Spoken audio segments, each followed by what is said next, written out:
بلی پالنا جائز عمل ہے کیونکہ پاک جانور ہے، ناپاک نہیں ہے، اس کا تھوک بھی پاک ہے، لیکن ترغیبی عمل نہیں ہے، یہ ترغیب حلال جانوروں کی ہے کیونکہ اس سے لوگوں کو فائدہ ہوتا ہے، خوراک سستی ہو جاتی ہے، مرغیاں پالیں گے، انڈے ملیں گے، حدیث میں آتا ہے مرغے کو برا مت کہو کیونکہ وہ اذان کے لیے جگاتا ہے، نماز کے لیے جگاتا ہے۔ تو پھر انبیاء نے بکریاں چرائی ہیں، تمام پیغمبروں نے، تو اس لیے حلال جانوروں کو کے پالنے کو تو اپریشیٹ کیا جائے گا۔ حرام جانور بس آپ کا شوق ہے تو ٹھیک ہے، لیکن کوئی فضیلت نہیں ہے اس کی۔ کیا بلی کا جھوٹا کھا پی سکتے ہیں؟ بلی پالنا کیسا ہے؟ کیا بلی کا جھوٹا حلال ہے؟ اگر بلی نے گوشت یا دودھ میں منہ مار دیا تو اس کے استعمال کا کیا حکم ہے؟ موسیٰ جان ریاض سے حدیث میں آتا ہے نبی صلی اللہ علیہ وسلم نے بلی کا جھوٹے کو پاک قرار دیا ہے اور اس کی وجہ یہ بیان کی فَإِنَّهَا مِنَ الطَّوَّافِينَ عَلَيْكُمْ، یہ تم پر بار بار چکر لگاتی ہے، یعنی گھریلو جانور ہے، اس سے بچنا بہت ممکن ہے۔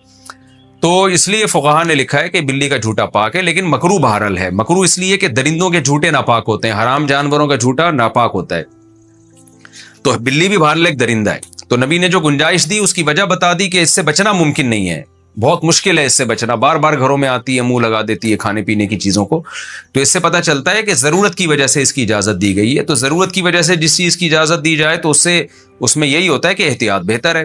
تو اگر بلی نے گوشت میں منہ مار دیا، پانی میں منہ مار دیا تو استعمال کر سکتے ہیں، لیکن اگر کوئی احتیاط پر عمل کرے تو بھی ٹھیک ہے، تو زیادہ اچھا ہے۔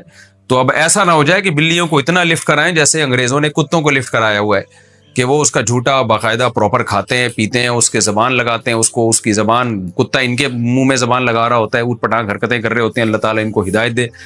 تو کتے کا جھوٹا تو بالکل ہی ناپاک ہے۔ میرا مقصد بتانے کا یہ ہے کہ بلی کو پالیں آپ، لیکن اتنا لفٹ نہ کرائیں جتنا انگریزوں نے کتوں کو لفٹ کرایا ہوا ہے، کیونکہ ہے بہرحال درندہ، تھوڑا سا ریزرو رہیں اس سے، کھانے پینے کی چیزوں میں اس کو اپنے ساتھ شریک نہ کریں، فیملی ممبر نہ بنائیں آپ بلی کو۔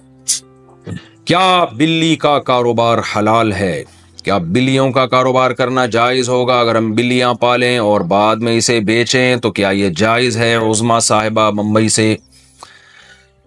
دیکھیے جائز تو ہے مگر مکروہ ناپسندیدہ ہے۔ نبی صلی اللہ علیہ وسلم نے بلی کے جو اجرت ہے، یعنی بلی کو آپ فروخت کر کے جو اس کا ثمن حاصل ہوتا ہے، اس کو آپ صلی اللہ علیہ وسلم نے اس کو ناجائز قرار دیا ہے۔ تو جمہور علماء وہاں جو کہتے ہیں کہ آپ صلی اللہ علیہ وسلم نے اس کو پسند نہیں کیا، اس سے مراد کراہت تنزیہی ہے، یعنی حرام۔ بعض علماء تو حرام ہونے کے قائل ہیں، لیکن جمہور علماء کہتے ہیں کہ وہاں مراد جو نبی نے منع کیا ہے، یعنی بلی کے جو قیمت ہے اس کو کھانے سے، تو یہ ممانعت حرام کے درجے میں نہیں ہے بلکہ کراہت تنزیہیہ کے درجے میں ہے، دوسرے دلائل کی روشنی میں۔ اس کی وجہ ہے کہ بلی کا جھوٹا حلال ہے، جھوٹا پاک ہے بلی کا، تو وہ ناپاک جانور نہیں ہے، تو اس لیے اس کے ناجائز ہونے کی اور کوئی وجہ نہیں ہے۔ البتہ اس حدیث کی روشنی میں بعض علماء کہتے ہیں کہ حرام ہے، لیکن جمہور علماء کہتے ہیں کہ مکروہ تنزیہی ہے۔ مکروہ تنزیہی کا مطلب ہوتا ہے اوائڈ کرنا، بچنا بہتر ہے۔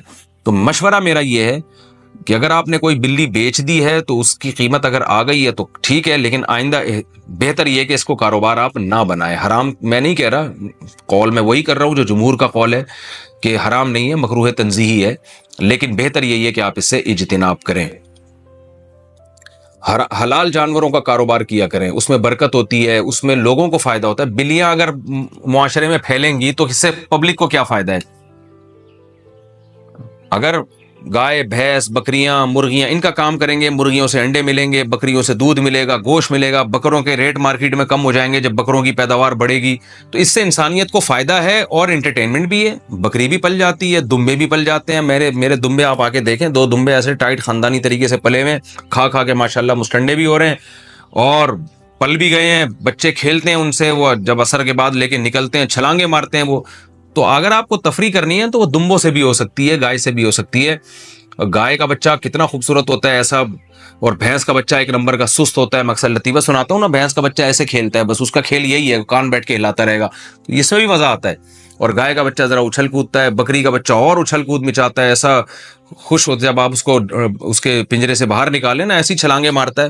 تو حلال جانور پالیں، یہ کتے بلی جو ہے نا یہ مناسب نہیں ہے پالنا، یعنی کاروبار کرنا۔ پل جائے بلی تو ٹھیک ہے، کوئی ممانعت نہیں ہے، لیکن یہ کہ کاروبار ہی اگر کرنا ہے تو ان چیزوں کا کریں جن کے گوشت میں، جن کے انڈوں میں، جن کے دودھ میں اللہ نے برکت رکھی ہے۔ آپ صلی اللہ علیہ وسلم نے فرمایا مرغے کو برا مت کہو، لا تسبوا الدیک فإنہ یؤذن للصلاۃ، وہ اذان کے لیے جگاتا ہے۔ وہ سوری نماز کے لیے جگاتا ہے تمہیں. تو یہ برکت والے جانور ہیں. حلال جانور جو ہیں ان کو رکھنا چاہیے.